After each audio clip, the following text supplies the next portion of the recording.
Diputado nacional Sergio Palazzo. Sergio es noticia por dos razones. Una, porque hoy hay paro en los bancos, hay paro de trabajadores bancarios, ahora vamos a hablar con él por eso. Y la segunda es porque es uno más, quizá de los que dijo desde el principio, es uno más de los que pide la renuncia de Martín Guzmán, y no solo de Guzmán, sino de todo el equipo económico. Tenemos el gusto de saludarlo. Sergio, buen día. Ernesto Tenemos te saluda. ¿Cómo te va? Hola Ernesto, buen día. Una pequeña aclaración, yo no pedí la renuncia, lo que he dicho es que se deben cambiar políticas económicas, después quien las ejecuta lo decide el presidente. Yo renuncia no le he pedido al presidente ni a nadie públicamente. Me pareció escuchar casi textualmente, yo creo que se tiene que ir todo el equipo económico. No he dicho eso, he dicho que se tienen que cambiar políticas y siempre he sostenido que sería impropio de mi parte decirle al presidente quién tiene que ser su colaborador. Está bien, me parece muy válida la aclaración. Sergio, explícame. Me interesa escucharte por qué vos en qué estás de acuerdo, en qué estás en desacuerdo con la política económica. Bueno, desde hace un año que vengo sosteniendo, cuando lo dije hace un año, obviamente me costó varias discusiones políticas, porque yo decía que había que controlar el tema de precio y que no estábamos haciendo una buena performance en eso. Cualquier esfuerzo económico que haga el Estado argentino, ya sea a través de poner más plata en los sectores que más lo necesitan, en cualquier política que sea de tratar de mejorar los ingresos, se termina licuando cuando tenemos una inflación del 60%. Y la inflación sí es cierto que tiene factores externos, como puede haber sido una guerra, una pandemia, pero también tiene otro tipo de vinculaciones con medidas que se deberían haber tomado. Claramente si hemos llegado a una inflación del 60% porque no hemos hecho bien las cosas en esta materia, y en esto estoy muy crítico de la situación. El año pasado, mira, cuando empezó esta discusión yo daba un ejemplo, ¿no? Y era que en el mes de abril todas las variables macroeconómicas indicaban que la inflación tenía que ser 2%. Los salarios estaban en el orden del 29 anual, los acuerdos, el tipo de cambio crecía 1.9 en abril, no había incremento de tarifas, con lo cual promediaban las variables macroeconómicas y te daba 2 la inflación. Sin embargo fue 4.2. Alguien no controló o la cadena de producción o la cadena de valor o los precios o la rentabilidad exorbitante de algunos sectores que son monopólicos o oligopólicos. Sergio, vos sabés que, como sos una persona muy formada, muy sofisticada, vos sabés que hay muchas discusiones respecto de esto. Hay gente que plantea como vos que hay una parte importante de la inflación tiene que ver con la avivada. Otra gente sostiene que no es así, que en realidad lo que pasa es que la devaluación previa fue tan grande y los precios no se pusieron a ese tono que cuando empieza a haber un poco más de consumo vuelven a recuperar lo que habían perdido en la devaluación. Otros dicen que la avivada de los empresarios ocurre en todos lados y no en todos lados hay inflación, con lo cual eso puede mostrar un nivel exagerado de precios, pero no una variación de precios. No sé si se entiende. Los monopolios pueden poner precios más altos, pero no tienen por qué variar. Hay lugares que están más concentrados que la Argentina y no tienen inflación, con lo cual, te pregunto si no pensás que tal vez el enfoque tenga algún, no sé, se ha equivocado. No, está claro que la inflación es multifacético, no es una sola circunstancia, y la avidez de una mayor rentabilidad por parte del sector empresario, que la tiene claramente.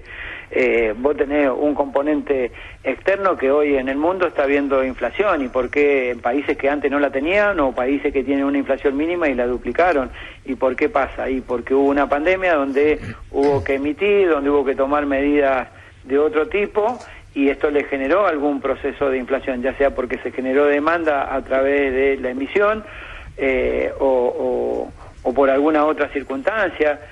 También hay inflación porque hay insumos que son importados y bailan al precio del dólar, y a veces no conseguís los dólares y terminás haciendo operaciones en el dólar MEP. Pero también es cierto que la Argentina tiene un proceso de concentración, particularmente en alimentos, en monopolios y oligopolios, que condicionan y ponen el precio que ellos quieren sin ningún tipo de control. Vos tenés actividades que son regidas por 1, 2 o 3 empresas, andá los lácteos, andá la metalurgia o la metalmecánica, que es donde te hacen los enlatados, anda el aceite, y te encontrás con que hay monopolios u oligopolios que regulan, y ahí sí empieza no sé si el término es avivada, pero sí una voracidad rentística impropia para un país que tiene muchas necesidades y para ciudadanos que tienen muchas necesidades. Es multifacético. El problema de la inflación no es un solo tema. Ahora, cuando vos evaluás la performance del equipo económico en base a esto, uno va y dice, a ver, en la chiquita, está Feletti hace 6 meses, no logra bajar esto, todo lo contrario. Antes estaba Paula Español, no lo lograba, todo lo contrario. Antes de eso estaba el macrismo, que para ellos era muy fácil y vimos cómo terminó. Antes de eso estaba Cristina, que es la gobernante con la que vuelve la inflación, las remarcaciones, todo, porque hasta el 2007, desde el 90 se había frenado la inercia inflacionaria. De hecho, en el 2002 hubo una mega devaluación, multiplicó por 3 y no hubo esa inflación para nada. Hubo 40% el primer año y después bajó a 7, 8 los años de Néstor Kirchner. O sea, con distintas ideologías, con distintos puntos de vista, con distintos funcionarios, se ha fracasado siempre. Entonces, mi pregunta es, ¿será la culpa de este equipo económico o hay algo más difícil de resolver? Yo creo que hay medidas económicas que deberían tomarse. Si vos tuviste un Estado que estuvo cerca del sector empresario durante la pandemia, acompañando a pagar salarios a través de los ATP, a través de la disminución de cargas sociales, para que se pudiera preservar la producción y el empleo, cuando esas empresas tienen consumo, vos deberías ejercer un poco ese control en función de lo que aportaste como Estado. Yo creo que ahí hay una deficiencia. Si hay una cuestión que vos bien lo marcás, han pasado los gobiernos de distinta ideología y la inflación ha subido, ha bajado, no siempre ha sido en niveles altos o tan alto este nivel que tenemos hoy o el que dejó Macri para tomar 2 puntos de referencia de 2 gobiernos distintos, son niveles altísimos de inflación. Y la inflación no es algo que vos vayas a bajarlo de un día para el otro abruptamente, salvo que haga lo que se hizo en la convertibilidad, que dejó millones de argentinos en la pobreza y la marginalidad. Yo creo que hay un problema estructural de inflación que tiene que ver con tomar decisiones políticas que deberían ser políticas de Estado entre los partidos, porque ya le pasó al PRO y le está pasando al Frente Todo Hoy, que la situación de precios se desmadra y no hay un control. Si algún día se estableciera una política de Estado y se llevara a cabo, quizás la inflación sería más razonable. Después dependería, sí, de un equipo económico. Hoy depende de un equipo económico y depende también de lo político. ¿Sabes qué? Mientras vos hablabas, yo imaginaba un café entre vos y ponele Cecilia Todesca. Estoy hablando de ficción, ¿no? Sí. Y Cecilia Todesca diciendo, escúchame, Sergio, nosotros logramos que la economía creciera 10 puntos y se recuperaba cuando toda la derecha y los consultores decían que no se iba a recuperar por 4 años al nivel previo de la prepandemia. Nosotros bancamos a las empresas, como vos decís, pusimos un montón de guita, emitimos. Ahora tenemos que secar porque esa emisión te genera todo esto. Hicimos un montón de cosas, negociamos la deuda en condiciones que mucha gente histórica del peronismo dice, y del kirchnerismo dice, hubo una negociación que no logró nadie, y a mí me parece que hay hechos objetivos para fundamentar esto. Y cuando vos estás diciendo el equipo económico tiene que cambiar las medidas, te estás sumando los que dicen que se vaya Guzmán, porque vos no lo decís, pero hay otros que lo dicen. Y entonces debilitando la posibilidad de que ese equipo económico efectivamente controle la inflación. En un café así, ¿vos qué le dirías a alguien que te plantea estos argumentos? Bueno, en principio, y con relación al acuerdo con el fondo, diría que desaprovechamos en la negociación el principal activo político que tenía nuestro país, que era el reconocimiento del Fondo Monetario, que había otorgado un préstamo en condiciones irregulares, que no había controlado y que había servido para fuga de capitales. Ante un reconocimiento de esa magnitud, en mi opinión es, vos no podés tomar de la góndola del Fondo Monetario lo que el Fondo Monetario te ofrece como oferta. Vos tendrías que haber planteado otro escenario de negociación. Claro, se llegó a un final donde no había escenario de negociación posible que no fuera este, pero porque antes no se activó de otra manera. Pero eso es casi contrafáctico, porque eso depende del funcionario que está sentado ahí discutiendo. Yo te doy mi parecer en función de ese café que vos imaginariamente me proponés en este marco de discusión. También diría que nosotros, por un lado, acompañamos todo este proceso para que las empresas preservaran el empleo en la Argentina, que yo lo reconozco, no digo que el equipo económico haya hecho todas las cosas mal, digo que tengo una mirada muy crítica respecto a la inflación y que se tienen que cambiar las políticas en ese sentido. Y veo, por otro lado, que a esas tremendas ganancias hay un deterioro en la calidad de vida de muchos argentinos, que vos podés darle un plan social, incrementarlo, darle un bono, pero cuando ves la suba de precios, ves que no le alcanza y cada vez le va peor. Bueno, el esfuerzo que haces por un lado, por otro lado, por no controlar el ítem más importante que tenés que controlar, se te termina dilapidando. Ahora, ¿por qué? Reconozco el esfuerzo, pero digo, la política que se tomó en ese sentido no ayudó a que ese esfuerzo quede en algo positivo para la gente, ¿no? Ahora, ¿te animas a especular de por qué lo hacen si no controlan las empresas? Si van a negociar sin esos argumentos con el fondo, ¿lo harán porque son de derecha, porque son débiles, porque no son capaces, porque ideológicamente tienen una visión que es incorrecta? Porque posiblemente hayan tenido una mirada distinta y esa mirada distinta no le trajo un reflejo mejor para Argentina en la negociación. Yo no tengo por qué pensar ideologizando está bien, a nadie. No puede pasar que la realidad sea un poco tosuda, que sea difícil de modificar y que con un enfoque ideológico distinto o con una postura, porque a ver, el negociador de la deuda externa es el hombre que negoció, que Sergio Ochoa negoció al lado de Kirchner la deuda externa privada, fue un hombre clave en la estatización de los fondos de los AFJP, o sea, no es Guzmán, es alguien bien del peronismo, y vos lo escuchás a él hablar y te dicen, logramos algo espectacular que nadie logra, y además, bueno, del otro lado hay gente muy poderosa, con lo cual juzgar desde afuera qué se logró y qué no, hay que estar ahí adentro, pero es alguien insospechable, porque Guzmán uno puede decir viene de Estados Unidos, como le han dicho, estudió en una universidad de derecha, no sé qué, pero no chodos, ¿entendés? Entonces, yo no entro en esa discusión ideológica, creo que Guzmán es un ministro de Economía de este gobierno y no lo veo como un agente infiltrado ni ninguna cosa rara. Digo que en la práctica esto es como un banco. Vos vas a un banco y el banco decidió, siendo vos un sujeto de crédito inaplicable para un crédito, darte un crédito. Y después viene y te ejecuta tu garante. Vos decís, bueno, pará, pero vos no le tendrías que haber dado el crédito. O vos se lo tendrías que haber dado en otras condiciones. Entonces, a vos te van a querer ejecutar la casa, pero vos vas a una instancia judicial. Si fuera, te estoy hablando de un banco, no te estoy hablando del acuerdo del fondo, pero trato de hacer una analogía en eso. Y bueno, va a ser difícil que alguien te dé la razón de que bajo circunstancias especiales vos me quieras aplicar situaciones normales. Esta es mi discusión respecto a ese acuerdo. Yo no lo llevo a terreno ideológico, ni que Guzmán porque haya estudiado en la universidad que haya estudiado. Es más, me parece una persona intelectualmente honesta que puede haber cometido errores, y creo que hay un error, que es la inflación y no saber controlarla. No poder controlarla es la otra, o no encontrar los mecanismos para encontrarla. Lo que digo es, cambiemos la política en materia de precios, porque evidentemente no anduvo bien si estamos en un 60% de inflación. Gustavo Graga, no digo que cambiemos, ministro, es una responsabilidad del presidente. Está clarísimo. Gustavo. Sí, no, ¿cómo le va, Palazzo? Buen día. Lo quería hacer una pequeña pregunta sobre el otro tema que tiene que ver con la medida de fuerza de hoy. Quería saber Vamos a eso, que todavía no hemos hablado. No, está bien. Pero quería hacer una pregunta en base a mi desconocimiento.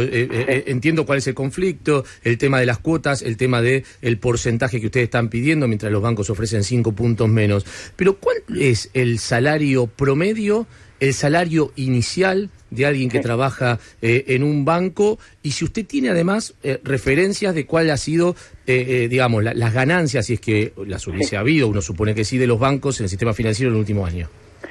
Sí, el salario inicial de un trabajador bancario es 118.000 pesos, más un adicional que se cobra de 4.000 pesos mensuales aproximadamente, cuando los bancos obtienen rentabilidad. Es una participación en las ganancias. Eso lo lleva a un salario inicial en 122.000 pesos, menos los descuentos le quedará 100.000 pesos, 98.000 pesos. El que empieza a trabajar se lleva eso. Empieza a trabajar, exactamente.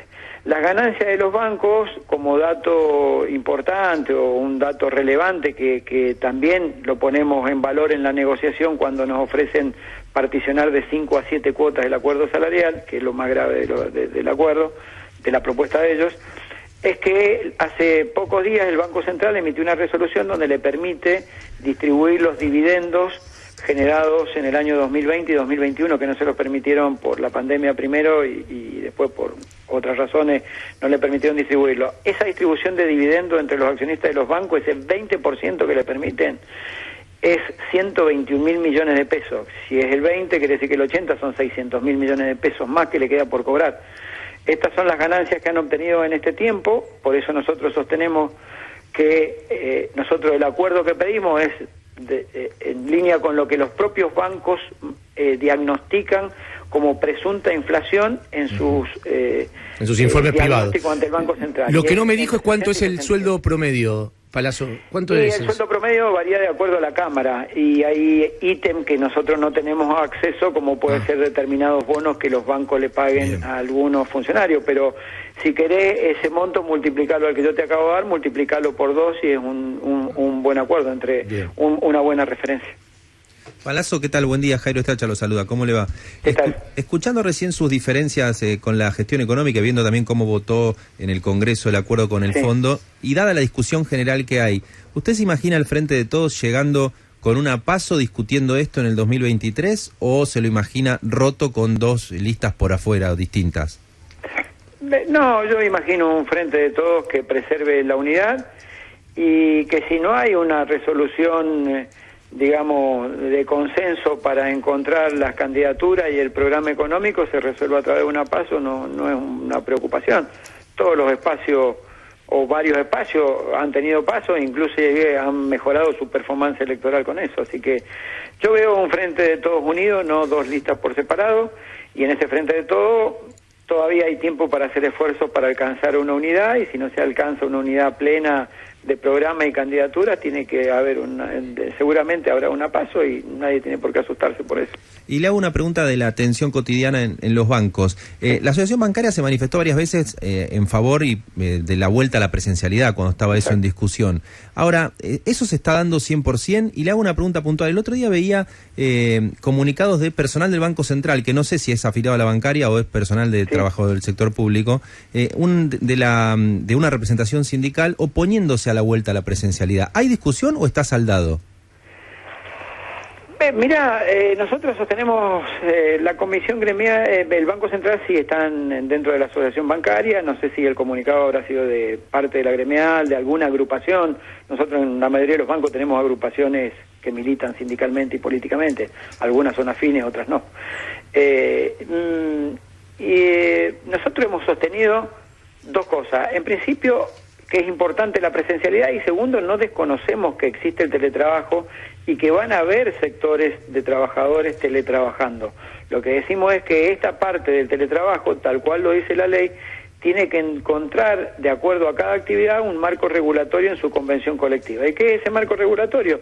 Establecer cuál es el porcentaje máximo de dotación que tiene que tener una empresa como teletrabajadores, establecer el aspecto geográfico, porque si no se te concentra en las casas matrices y a lo mejor que tenés un teletrabajador en una sucursal y no tiene la posibilidad de serlo. Establecer los gastos de conectividad, ni más ni menos. Un teletrabajador debería, de acuerdo a la ley, ser asumido su gasto de conectividad para poder trabajar por la empresa. En el sistema financiero en la actualidad ni siquiera eso hacen, algunos bancos lo pagan y pagan lo que quieren, y es insuficiente muchas veces, y estamos en esa discusión también en el marco de la paritaria. No solo es el tema salarial, hemos planteado la discusión de teletrabajo y hemos planteado la discusión de la universalización de la guardería o jardines maternales para que lo perciban tanto hombres como mujeres, como dice el decreto reglamentario del Ministerio de Trabajo. Así que son varios puntos que están en la paritaria, no uno solo. Sergio, te hago una última pregunta. Cuando hablas de cómo el Frente de Todos va a organizarse de acá el año que viene, ¿tenés algún candidato o candidata que vos digas, a mí me gustaría que el próximo presidente o presidenta sea fulano o fulana? No, creo que no sería prudente. Por supuesto que tengo mis preferencias y siempre he estado cerca de la vicepresidenta de la Nación, eso creo que es público y notorio, pero me parece que no es momento de eso. Tenemos que discutir precisamente si estamos dispuestos a llegar con política al sujeto político que fue objeto de la unidad del Frente de Todos. Ese sujeto político nos dio la espalda en 5 millones de votos a nosotros en la última elección. Entonces hay que dar una discusión de cómo recuperar y con qué políticas eso, y después hablar de las candidaturas. O sea que, de cualquier manera, yo sé que vos no me lo vas a decir porque no querés evitar el título, pero yo leo que a vos te gustaría que Cristina fuera la próxima presidenta. Yo no he dicho eso y no sé cuál será la idea de Cristina, no he hablado con la vicepresidenta respecto a su intención política. Generalmente me inclino por un candidato cuando el candidato dice que quiere ser candidato. Antes no hablo de candidato porque sería generar un debate falso. Si alguien no dice que quiere ser candidato, ¿cómo lo voy a apoyar? Cuando alguien diga que quiere ser candidato, ahí me expresaré. Sergio, te mando un abrazo y gracias por la deferencia de atendernos. No, gracias a ustedes. Espera, una sola cosita. Hola. Uy, justo le iba a recriminar que no me dijo nada de estudiante, porque vos viste que cuando alguien te saluda... Pero tiene más problemas con Independiente. No, está bien, bueno, pero es una cuestión de una vez te pasa en la vida, vos saludás a alguien a Palazzo y decís, hola Ernesto, ¿qué tal? Che, te felicito por vos y te felicito por estudiante. Estaría bien, pero... No,